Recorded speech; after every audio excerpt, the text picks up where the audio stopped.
एक बार की बात है, वर्धमान नगर में रूपसेन नाम का राजा राज करता था। एक दिन उसके यहाँ बीरबल नाम का एक राजपूत नौकरी के लिए आया। मैं तुम्हें नौकरी पर तो रख लूंगा, पर तुम महीने का कितना धन लोगे? महाराज, ज्यादा नहीं, बस 1000 तोला सोना चाहिए। क्या? 1000 तोला सोना कुछ ज्यादा नहीं है? नहीं महाराज। पर तुम पहले मुझे ये बताओ, तुम्हारे साथ और कौन कौन है? महाराज, मेरी स्त्री, एक बेटा और एक बेटी है। ये 4 लोग इतने धन का क्या करेंगे? देखता हूँ। ये लो पूरे 1000 तोला सोना, और कल से काम पर आ जाना। जी महाराज। वीरबर बहुत ही अच्छा और नेक दिल इंसान था।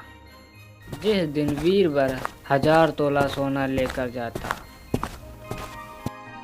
उसमें आधा ब्राह्मण को बांट देता और दूसरे से भोजन बनवाकर पहले गरीबों को खिलाता और खुद खाता।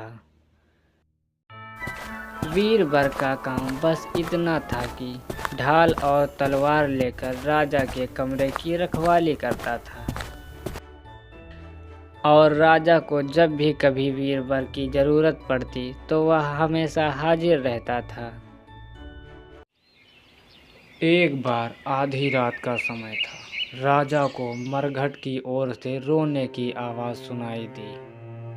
वीरबर,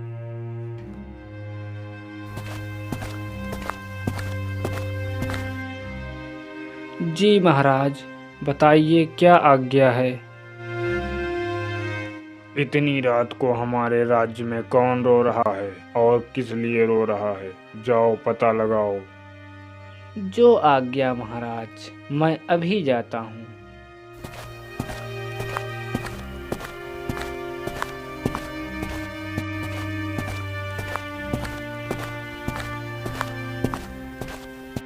तुम कौन हो और इतनी रात को क्यों रो रही हो?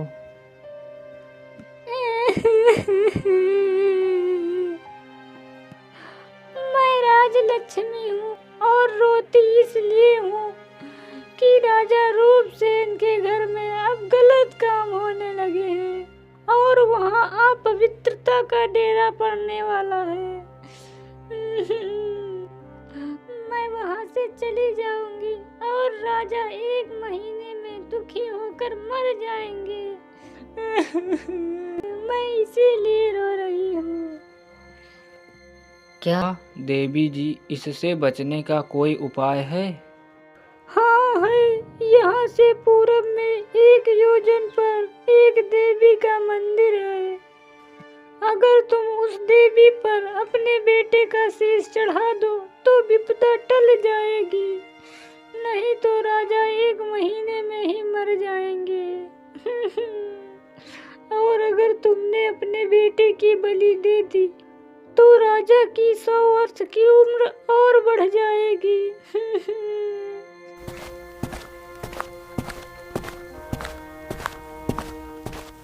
वीरवर अपने घर आया और अपनी पत्नी को सारी बात बताई। जब बालक ने अपने पिता की यह बात सुनी तो, पिताजी, आप मेरा शीश काट कर जरूर चढ़ा दें। एक तो आपकी आज्ञा, दूसरा स्वामी का काम है, तीसरा यह मेरा शरीर देवता पर चढ़ेगा। इससे बढ़कर और क्या बात होगी पिताजी? आप देर ना करें। भाग्यवान, अब तुम बताओ मैं क्या करूं? स्वामी, एक पतिव्रता स्त्री का धर्म है अपने पति की सेवा करना। मैं क्या कहूँ, मेरी तो कुछ समझ में नहीं आ रहा। चारों मंदिर पहुंच गए। हे देवी माँ, मैं अपने बेटे की बलि देने जा रहा हूँ। मेरे राजा की उम्र 100 वर्ष तक बढ़ा देना। इतना कहकर वीरवर ने तलवार निकाली और अपने बेटे का सिर धड़ से अलग कर दिया। यह देखकर जब मेरा भाई नहीं तो मैं क्या करूंगी?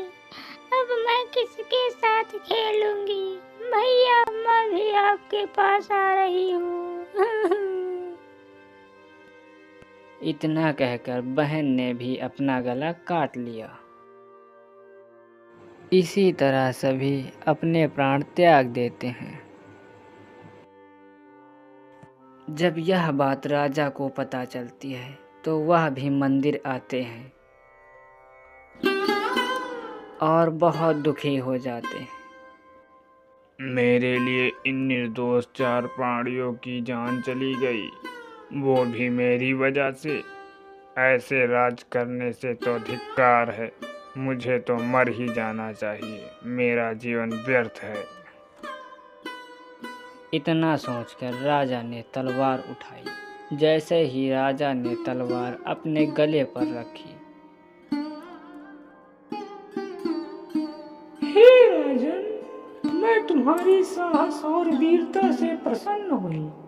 तुम जो वर मांगना चाहते हो मांग लो। हे देवी, यदि आप मुझसे प्रसन्न हैं तो इन 4 को पुनः जीवन दान दे दीजिए। तथास्तु।